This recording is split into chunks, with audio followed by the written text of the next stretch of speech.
आकाशवाणी नागपूर. राखी भांडेकर आपल्याला ठळक बातम्या देत आहे. महाराष्ट्रात सत्तारूढ पक्षाचे लोक लाडक्या बहिणीबद्दल कसे वागतात ते संगमनेरमध्ये काँग्रेस नेते बाळासाहेब थोरात यांच्या कन्या जयश्री थोरात यांच्याबद्दल जी भाषा वापरण्यात आली त्यावरून स्पष्ट होते.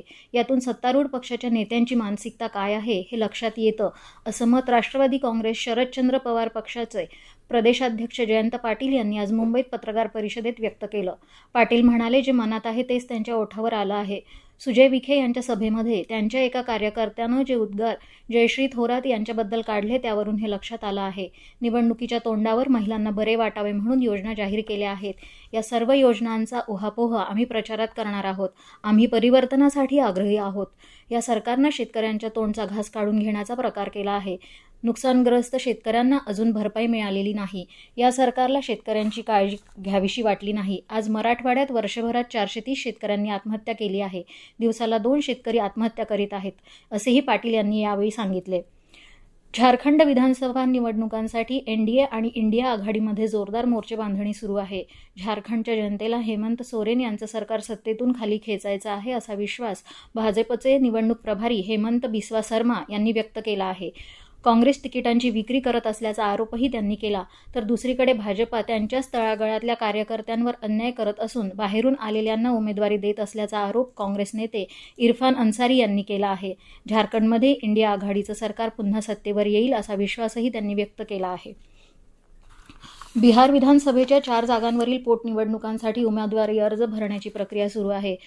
तारारी, बेलागंज, इमामगंज आणि रामगढ या मतदारसंघात 13 नोव्हेंबरला मतदान होणार आहे. या 4 जागांसाठी आतापर्यंत एकूण 50 उमेदवारी अर्ज दाखल झाले असून सर्वाधिक 17 अर्ज बेलागंजमध्ये दाखल करण्यात आले आहेत. अर्जांची छाननी सोमवारी होणार असून 30 ऑक्टोबरपर्यंत अर्ज मागे घेता येणार आहेत. श्रोतेहो, विधानसभा निवडणुकीच्या निमित्तानं आढावा विधानसभा मतदारसंघाचा हा कार्यक्रम दररोज संध्याकाळी 7:10 अस्मिता वाहिनीसह प्रादेशिक वृत्त विभागाच्या यूट्यूबवरून प्रसारित केला जात आहे. या कार्यक्रमात आज मुंबई शहर जिल्ह्यातल्या मतदारसंघाचा आढावा आपल्याला घेता येईल. डिजिटल समावेशकता आणि शाश्वत ऊर्जा क्षेत्रात जागतिक बँकेनं ग्लोबल साऊथसाठी परिवर्तनीय अनुभवासह नवकल्पनांची द्विपक्षीय देवाणघेवाण करावी, असं आवाहन केंद्रीय अर्थ आणि कॉर्पोरेट व्यवहार मंत्री निर्मला सीतारामन यांनी केलं आहे. त्या वॉशिंग्टन इथं जागतिक बँकेच्या वार्षिक सभेत भविष्यकालीन जागतिक बँक समूह विकास समितीला संबोधित करताना बोलत होत्या. व्यापक सहभागाला चालना देण्यासाठी माध्यम उत्पन्न असलेल्या देशांना अधिक कर्ज घेण्यास प्रोत्साहन देत तसंच विकासाचा जोर वाढवत स्पर्धात्मक दरांच्या किंमत प्रारूपासह परवडण्याजोग्या दरात जागतिक बँकेची सेवा आवश्यक असल्याचं सीतारामन यांनी म्हटलं आहे. उत्तर प्रदेशातल्या ज्ञानवापी संकुलाचं संपूर्ण सर्वेक्षण ASI अर्थात भारतीय पुरातत्व सर्वेक्षण विभागामार्फत पुन्हा एकदा करण्याबाबत दाखल याचिका वाराणसी न्यायालयानं फेटाळून लावली आहे. फेब्रुवारी महिन्यात दाखल केलेली ही याचिका वरिष्ठ पीठाचे नागरी न्यायमूर्ती युगल शर्मा यांनी फेटाळली आहे. ASIनं याआधी सर्वेक्षण न केलेल्या क्षेत्राचं सर्वेक्षण करावं अशी मागणी याचिकाकर्त्यानं केली आहे.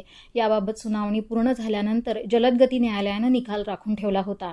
देशातल्या कृत्रिम बुद्धिमत्ता क्षेत्राला चालना देण्यासाठी इंडिया AI आणि मेटा यांनी जोधपूरच्या IIT बरोबर मिळून AI सृजनाची स्थापना करण्याचा निर्णय घेतला आहे. या दोन्ही संस्था अखिल भारतीय तंत्रज्ञान शिक्षण परिषद अर्थात AICTE सोबत मिळून कौशल्य आणि क्षमता निर्माण कार्यात कृत्रिम बुद्धिमत्ता तंत्रज्ञान विकसित करणार आहेत. इलेक्ट्रॉनिक आणि माहिती तंत्रज्ञान मंत्रालयानं म्हटलं आहे की या केंद्रामुळे कृत्रिम बुद्धिमत्ता क्षेत्रातल्या संशोधनाला चालना मिळेल.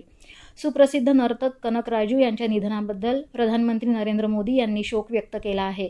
गुस्सादी नृत्य प्रकाराचं जतन करण्यात राजू यांनी दिलेल्या अमूल्य योगदानाची मोदी यांनी प्रशंसा केली आहे. त्यांचा वारसा भावी पिढ्यांसाठी प्रेरणादायी राहील, असं त्यांनी म्हटलं आहे. राजू यांच्या समर्पण आणि उत्कटतेमुळे सांस्कृतिक वारशाचे महत्त्वाचे पैलू त्यांच्या अस्सल स्वरूपात विकसित होऊ शकतील, असं पंतप्रधानांनी सांगितलं.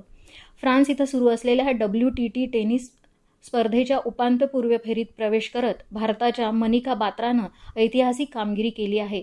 तिनं काल रोमानियाच्या बेर्नाडेट सॅझॉक्स हिचा 16व्या फेरीत 3-1 असा पराभव केला. भारत आणि जर्मनीनं काल ग्रीन हायड्रोजन तंत्रज्ञान क्षेत्राशी संबंधित अनेक सामंजस्य करारांवर स्वाक्षरी केली. नवी दिल्ली इथं शिष्टमंडळ स्तरावर चर्चा झाल्यानंतर पंतप्रधान नरेंद्र मोदी आणि जर्मनीचे चान्सलर ओलाफ झोल्स यांच्या उपस्थितीत हे करार करण्यात आले. गोपनीय माहितीची देवाणघेवाण आणि संरक्षण याबाबतीत दोन्ही देशांमध्ये सहमती झाली. इंडो जर्मन ग्रीन हायड्रोजन प्रकल्पाला दिशा देण्यासाठी वचनबद्ध असल्याचं दोन्ही देशांनी यावेळी सांगितलं. याबरोबरच हे बातमीपत्र संपलं. नमस्कार.